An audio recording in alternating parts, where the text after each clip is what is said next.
Estamos de regreso con el senador Carlos Moreira en el reportaje de la semana. Vamos a cambiar de tema, pero un asunto que le preocupa a todos los uruguayos, senador, es la seguridad. Incluso ha habido por lo menos 3 proyectos que están en el Senado para tratar de buscar soluciones a un tema bastante complejo, que no es sencillo, que en el pasado se intentaron también soluciones, aumento de penas, mayor cantidad de represión, pero que hasta el día de hoy, lejos de poder componerse en los últimos, por lo menos los últimos 3 gobiernos, no se ha encontrado una solución de fondo. ¿Cuál es su lectura y estas propuestas que ahora se hacen, internación compulsiva, aumento mínimo de las penas y también el tema de la corrupción policial, penalizar mucho más a aquel policía que sea venal en el cumplimiento de su función? Primera cosa, el tema de la inseguridad pública, el sentimiento de indefensión que tenemos los uruguayos no se arregla solamente con leyes, se arregla con una batería de medidas, entre los cuales las leyes son importantes.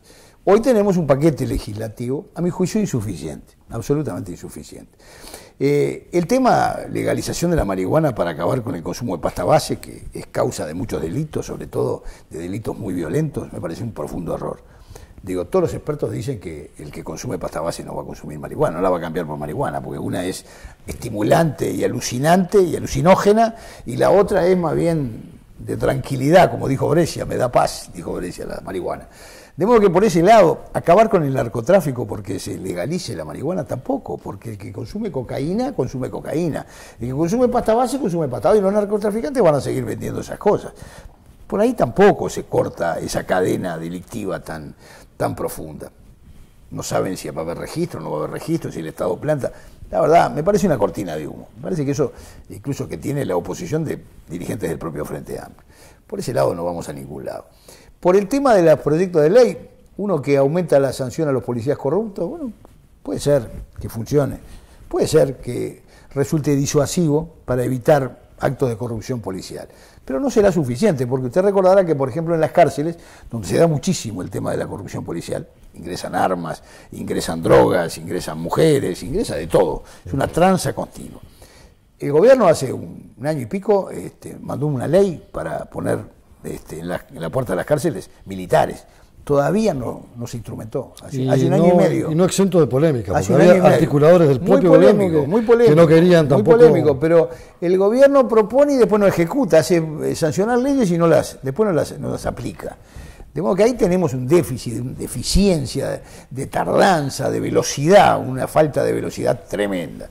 En lo que hace a aumentar las penas para los menores, le ponen ahora una pena mínima para los delitos gravísimos, homicidio, rapiña, violación, secuestro, los gravísimos. Para eso una mínima de 1 año de prisión. Y disponen que el juez no puede liberar a ese menor infractor que cometió un delito gravísimo antes de los 6 meses. Para mí insuficiente también, porque además de poner pena mínima, que estamos de acuerdo en poner pena mínima, hay que elevar la máxima. Hoy la pena máxima para un menor infractor entre 13 y 17 años es de 5 años. ¿Qué pasa cuando se señala ese aspecto y dicen, bueno, un menor va por un delito con 17 años, un delito, mató a 2 o 3 personas? El pelón mató a 3. Y se le pone una pena más allá de los 5 años, o sea, ya es mayor al año siguiente de haber cometido la pena, ¿a dónde va? No, si la comete siendo menor, va a seguir siendo internado en un establecimiento del INAU, separado de los delincuentes mayores de edad. Incluso puede estar ahí hasta, si comete la pena a los 17, si está 5 años, va a estar hasta los 23 y pico. Y el proceso de rehabilitación, que es el otro componente. Y ese proceso de rehabilitación ha sido absolutamente deficiente. Prácticamente no rehabilitan a nadie. En una época no rehabilitaban porque se escapaban a la semana. Ahora bajaron las fugas en la Colonia Berro, que es el lugar de reclusión donde están la mayoría. Bajaron el número de fugas, todavía hay fugas. Hace poco procesaron funcionarios policiales y funcionarios del INAU por una fuga ahí en la Colonia Berro. Pero el ejercicio de rehabilitación todavía no es efectivo. Yo creo que estas autoridades del INAU han tenido una reacción muy saludable respecto a las anteriores, están haciendo lo posible, pero se encuentran con problemas de personal, también problemas de corrupción, problemas de muy diversa índole. Y también con una discrecionalidad judicial que hace que autoricen salidas de los menores que después no vuelven. Hay mucho problema en eso. La rehabilitación es muy, muy baja. Pero parece que es muy difícil llegar a un consenso sobre esto. Digo, hay especialistas que han elaborado ideas, proyectos, caminos, mecanismos, pero a nivel del sistema político. Sí, a nivel del sistema político. Parece que es muy difícil consensuar caminos. Por ejemplo, el Partido Socialista está en contra de aumentar las penas máximas. El gobierno quería, el ministro Bonomi quería aumentar las penas máximas. Hace pocos días acá, Bango nos decía que llegaron a un consenso también ellos con sí, eso. porque fijaron mínimas. Porque fijaron mínimas, pero sostenía que el principal problema era qué hacer con esos menores cuando pasaban determinado tope de edad, o sea, se convertían en mayores. Y mantenerlos, sostenerlos, dónde y cómo, ¿no? El proyecto actual dice que esos menores, una vez que alcancen la mayoría de edad, serán separados de aquellos que tienen minoría de edad, pero siempre en establecimientos especiales. El problema es que no hay establecimientos especiales. El problema es que iban a construir nuevas unidades de internación en el INAU, pero estamos en los tiempos del Estado, que no son los tiempos de la gente. Todavía no comenzaron la construcción de que iban a ser en una unidad militar, un lugar de internación, falló la licitación, no sé qué pasó, pero el tema es que todavía no comenzó la construcción. A nosotros se nos dijo que comenzaba la construcción en el mes de febrero de este año. Bueno, estamos en julio y todavía no empezó. Entonces el tema es que se demora.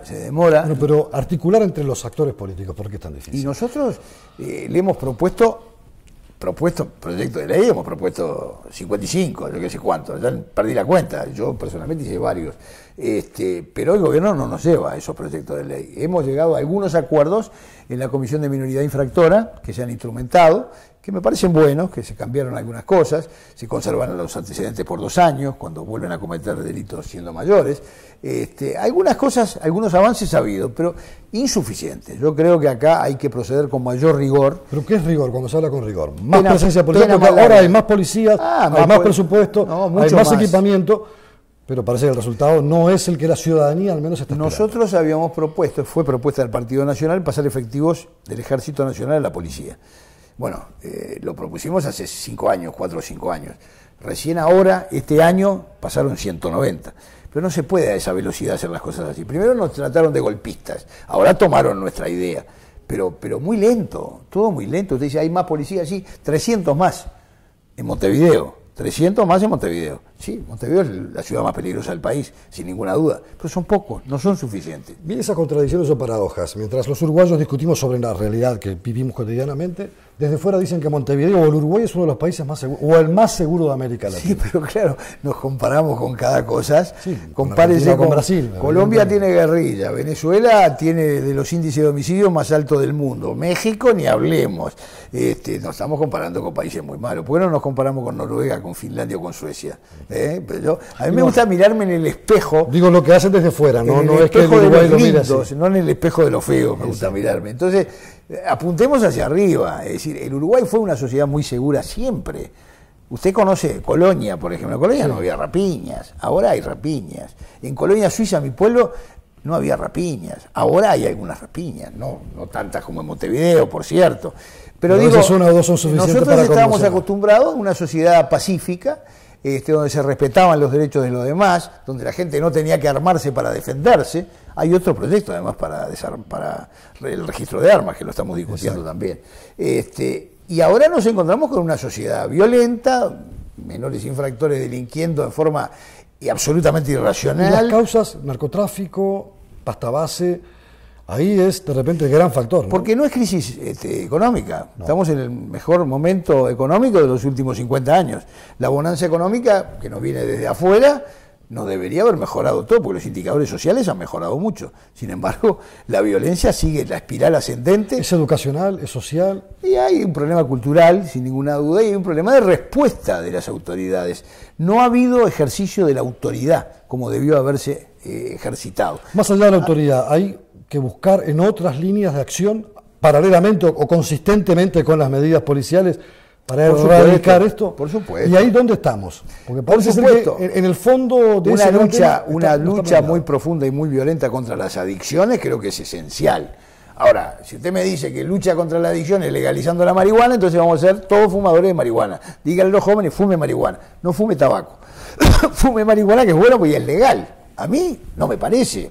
Yo quiero fomentar otras cosas. Usted me Hay dice, vamos a especialistas- fomentar el deporte, vamos a sacar atletas olímpicos, le digo bárbaro. Además hay especialistas que han sostenido en estos últimos días que la marihuana es también una puerta de entrada Y por a la supuesto, droga. normalmente la ciudad hacía drogas más potentes.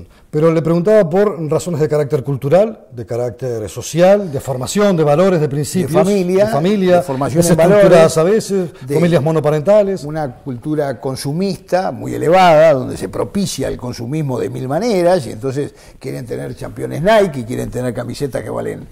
Todas esas cosas nunca son buenas. Entonces el camino más rápido es el delito.